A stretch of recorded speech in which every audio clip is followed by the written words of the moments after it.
प्यारे विद्यार्थियों नमस्कार, स्वागत है आप सभी का आपके अपने YouTube चैनल आरपी स्टडी में। तो जो भी विद्यार्थी राजस्थान चतुर्थ श्रेणी कर्मचारी की तैयारी कर रहे हैं, राजस्थान चतुर्थ श्रेणी कर्मचारी और हाईकोर्ट पीयून की तैयारी करने वाले सभी विद्यार्थियों के लिए ये क्लास बड़ी इंपॉर्टेंट है। क्लास को आपको ध्यान से कंप्लीट पूरा देखना है। आज हम दोस्तों राजस्थान का जीके पढ़ने वाले हैं। राजस्थान जीके से आपके एग्जाम में किस टाइप से क्वेश्चन आने वाले हैं, कौन कौन से क्वेश्चन इंपॉर्टेंट रहेंगे, तो तमाम बातें करने वाले हैं। क्लास को आपको ध्यान से कंप्लीट पूरा देखना है और लास्ट में बताना है इस सेशन में से कितने क्वेश्चन आपके सही होते हैं। ठीक है, बिल्कुल आप सभी का बहुत बहुत स्वागत है इस क्लास में। तो चलिए आज की इस इंपॉर्टेंट क्लास का शुभारंभ करते हैं।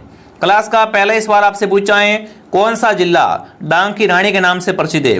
मतलब राजस्थान का ऐसा कौन सा दूसरा जिला है जिसे डांग की रानी कहते हैं। धौलपुर, करौली, अलवर, यहाँ पाली। तो इनमें यहाँ पर आपका उत्तर आ रहा बी कि डांग की रानी है वो करौली को कहते हैं। और डांग का राजा पूछे तो डांग का राजा धौलपुर है। ठीक है, अगर आपसे पूछे राजस्थान में डांग क्षेत्र, तो डांग क्षेत्र में दोस्तों करौली और धौलपुर आते हैं। ठीक है, आगे बढ़े। अगला सवाल आपके सामने अगला पूछा है, मत्स्य जनपद की राजधानी थी विराटनगर, मध्यमिका, अहि चित्रपुर या बयाना। फटाफट कमेंट करेंगे दोस्तों। जांगल जनपद की राजधानी थी, तो जांगल जनपद की दोस्तों राजधानी थी वो थी अहि चित्रपुर। अहि चित्रपुर दोस्तों क्या थी, अपने जांगल जनपद की राजधानी थी। ठीक है विद्यार्थियों, बिल्कुल बहुत बढ़िया। सबका उत्तर यहाँ पर क्या आ रहा है, ऑप्शन नंबर सी आ रहा है। चलिए आगे बढ़े।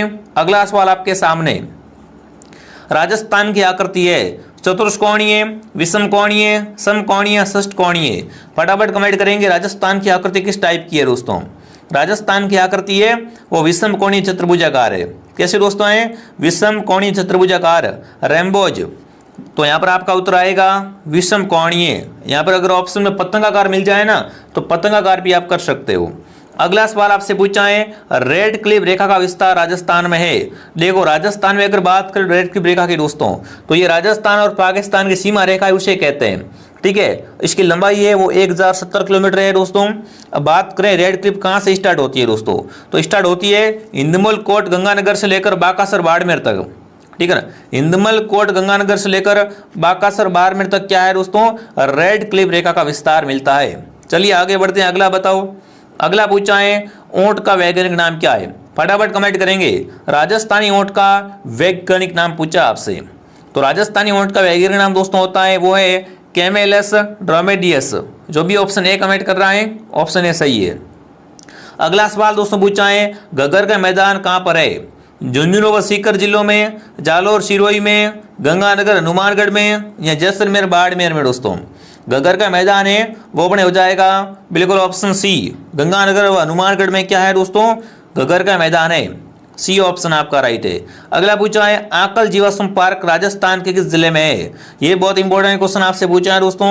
आंकल कास्ट जीवाश्म पार्क है वो पड़े किस जिले में दोस्तों है, तो ये जैसलमेर में। अगर आपको ये क्लास दोस्तों पसंद आ रही है ना तो क्लास को लाइक एंड सब्सक्राइब जरूर करें। अगला पूछा है, गुरु शिखर निम्न में से किस पर्वत श्रृंखला का उच्चतम शिखर है। बात करेंगे गुरु शिखर की दोस्तों। गुरु शिखर है ना, ये किस पर्वत श्रृंखला का उच्चतम शिखर दोस्तों है, तो गुरु शिखर अरावली का क्या है दोस्तों, गुरु शिखर है वो अरावली का उच्चतम शिखर है। अरावली की सबसे ऊंची चोटी गुरु शिखर दोस्तों है। गुरु शिखर को संतों का शिखर भी कहा जाता है। इसकी ऊंचाई है वो 1722 मीटर है। ठीक है, आगे बढ़े। अगला सवाल आपके सामने, संतों का शिखर। बिल्कुल सवाल आ गया भाई साहब, प्रश्न पूछा गया है संतों का शिखर से संबंधित दोस्तों है, तो संतों का शिखर गुरु शिखर है। ठीक है ना, गुरु शिखर को संतों का शिखर कहा जाता है। मुकुंदरा की पहाड़ियां कहाँ पर है। बात करेंगे मुकुंदरा की पहाड़ियों के बारे में दोस्तों। हाड़ौती पठार में, बुराट के पठार में, अरावली की पहाड़ियों में, छप्पन के मैदान में दोस्तों। तो मुकुंदवाड़ा की पहाड़ियां हैं हाड़ौती पठार में। ठीक है ना, हाड़ौती पठार में क्या है, मुकुंदरा की पहाड़ियां। अगला पूछा है दोस्तों, वाकल तथा सही धारा से मिलने वाली नदी है। फटाफट कमेंट करेंगे दोस्तों। वाकल तथा सही धारा से मिलकर जो नदी बनती है ना, उस नदी का नाम बताओ। तो वो नदी है साबरमती। साबरमती का निर्माण दोस्तों है वो वाकल और सही से मिलकर बनता है।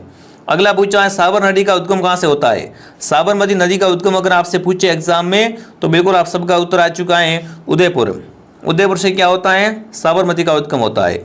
अगला पूछा है दोस्तों, अभ्यारण्य जिसमें होकर मानसी वाकल नदी गुजरती है ना। मानसी वाकल है वो कहाँ से गुजरती है दोस्तों, केवलाडे अभ्यारण्य से, फुलवारी की नाड़ से, नाहरगढ़ से या केसरबाग से। तो उदयपुर से बिल्कुल ये गुजरती है मानसी वाकल। और उदयपुर में कौन सा अभ्यारण्य है, बिल्कुल फुलवारी के नाड़ अभ्यारण्य। तो आप सबका उत्तर आ चुका है कि ऐसा अभ्यारण्य तो भाई एक ही है, कौन सा है? बिल्कुल फुलवारी की नाल, जिसमें होकर मानसी वाकल है वो गुजरती है। अगला सवाल आपके सामने दोस्तों, राजस्थान में कौन सी झील को टोड रॉक से नाम से जाना जाता है? मतलब टोड रॉक के लिए कौन सी झील जानी जाती है दोस्तों? नक्की झील, डीडवाना झील, राजसमंद झील, आना सागर झील। टोड रॉक के लिए दोस्तों राजस्थान की नक्की झील जानी जाती है। कौन सी झील दोस्तों? नक्की झील, जो कि राजस्थान की सबसे ऊंची झील है। ये भी आपको साथ में ध्यान रखना है, ठीक है। अगला प्रश्न पूछा है, नक्की झील कहाँ पर है? माउंट आबू में, उदयपुर में, राजसमंद में, अजमेर में दोस्तों। तो नक्की झील है वो अपने माउंट आबू में है। कहाँ पर है? माउंट आबू में नक्की झील है। अगला पूछा है, पृथनपुरी झील किस जिले में है? सीकर, भीलवाड़ा, जालोर, चित्तौड़गढ़। पृथनपुरी झील दोस्तों है वो अपने सीकर में है। कहाँ पर है? नीम का थाना सीकर में पृथनपुरी झील है। अगला सवाल आपसे क्या पूछा है, निम्न में से राजस्थान के किस जिले में अनासबाद परियोजना का निर्माण किया जाएगा? अनासबाद परियोजना का निर्माण किया जाएगा, वो कहाँ पर किया जाएगा? तो ये किया जाएगा अपने बांसवाड़ा में। सारे क्वेश्चन दोस्तों परीक्षा में आए हुए सवाल है, ठीक है। तो यहाँ पर बी ऑप्शन आपका राइट है। अगला है, माधव सागर बांध कहाँ पर है? माधव सागर बांध दोस्तों है दौसा में। कहाँ पर है? दौसा में दोस्तों है, सी ऑप्शन आपका राइट है। अगला पूछा है, इंदिरा गांधी नहर कहाँ से निकाली गई है? रावी, व्यास, सतलुज या चंबल दोस्तों? इंदिरा गांधी नहर कहाँ से निकलती है दोस्तों? ये निकलती है सतलुज से। सतलुज ऑप्शन आपका राइट है, ठीक है। राजस्थान का आदर जिला कहलाता है। राजस्थान का सबसे आदर जिला दोस्तों है वो अपना रहेगा झालावाड़। झालावाड़ क्या है? राजस्थान का सर्वाधिक आदर जिला है, सर्वाधिक वर्षा वाला जिला है, ठीक है। आगे बढ़ने से पहले साथियों, जो भी विद्यार्थी राजस्थान चतुर्थ श्रेणी की जारी कर रहे हैं, चतुर्थ श्रेणी का कंप्लीट कोर्स मात्र आपको 449 में मिलने वाला है और हाईकोर्ट पीयून का कोर्स मात्र 299 में मिलने वाला है। प्ले स्टोर से RP स्टडी डाउनलोड करें और आज अपनी जारी है वो अच्छे लेवल से कीजिए, ठीक है। आगे बढ़े। अगला सवाल, अगला पूछा, निम्न में से किस क्षेत्र की जलवायु बहुत आर्द्र है ना? बहुत आर्द्र दोस्तों जलवायु है वो इन चारों में से कहाँ की है? तो यहाँ पर आप सबका उत्तर क्या रहेगा बताओ? निम्न में से किस क्षेत्र की जलवायु सर्वाधिक आर्द्र है? तो यहाँ पर आप सबका उत्तर आ चुका है ऑप्शन बी, ठीक है। बी ऑप्शन आपका सही है। अगला पूछा है, राजस्थान में लाल लोमी मृदा पाई जाती है। राजस्थान में लाल लोम मृदा पाई जाती है दोस्तों, ये अपने पाई जाती है उदयपुर में। कहाँ पर? उदयपुर में। राजस्थान के जिले में लाल मिट्टी पाई जाती है। लाल मिट्टी अगर आपसे पूछे सिंपली तो ये बांसवाड़ा में पाई जाती है। कहाँ पाई जाती है? बांसवाड़ा में। राजस्थान में सबसे कम वन क्षेत्र वाला जिला, मतलब राजस्थान में सबसे कम वन कहाँ पाए जाते हैं? तो सबसे कम वन चूरू में पाए जाते हैं और सर्वाधिक वन है उदयपुर में पाए जाते हैं, ठीक है। वन संरक्षण अधिनियम कब स्वीकृत हुआ? कमेंट करेंगे। वन संरक्षण अधिनियम है ना, ये स्वीकृत कब हुआ ये आपको बताना है। तो वन संरक्षण अधिनियम स्वीकृत हुआ था 1980 में। कब हुआ था दोस्तों स्वीकृत? 1980 में स्वीकृत हुआ था। अगला पूछा, राजस्थान में बेर एवं खजूर अनुसंधान केंद्र कहाँ पर है? राजस्थान में दोस्तों बेर एवं खजूर अनुसंधान केंद्र है वो है बीकानेर में। कहाँ पर मेरे साथियों? बीकानेर में। अगला है, राजस्थान में सेवण शब्द का संबंध किससे है? घास, फसल, वृक्ष या झाड़ी दोस्तों?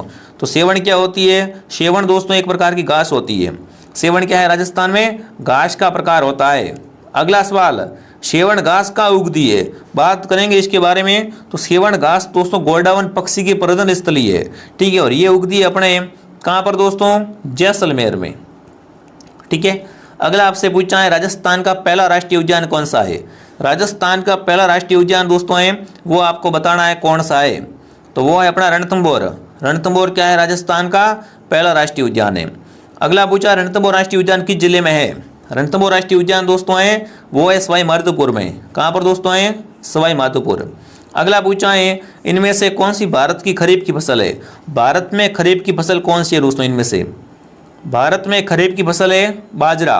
क्या आएगा उत्तर यहाँ पर? बाजरा ऑप्शन आपका राइट है। राजस्थान में किस फल का क्षेत्रफल सर्वाधिक है? बिल्कुल यहाँ पर आपको बताना है कि सर्वाधिक किस फल का क्षेत्रफल अधिक है। तो आपको पता है राजस्थान में सर्वाधिक दोस्तों संतरे का उत्पादन होता है झालावाड़ जिले से।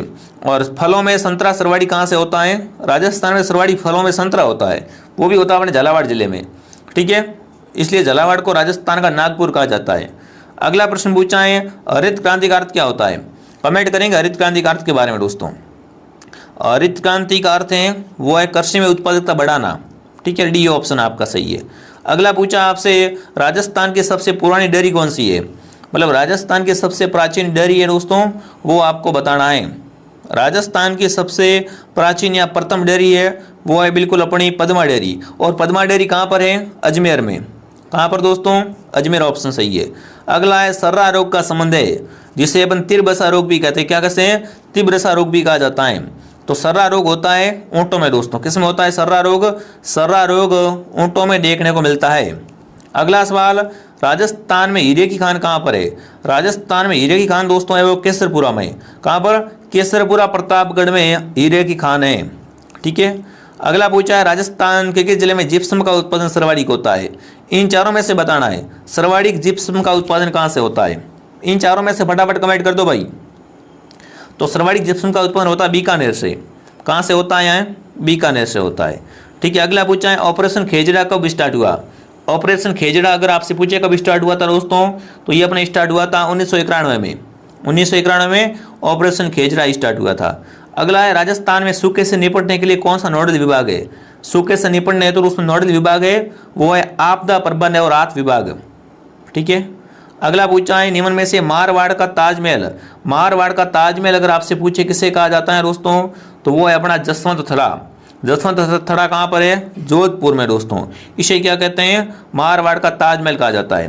ठीक है। तो ये आपके इंपॉर्टेंट क्वेश्चन है दोस्तों। आई होप कि ये क्लास आपको पसंद होगी। क्लास अगर पसंद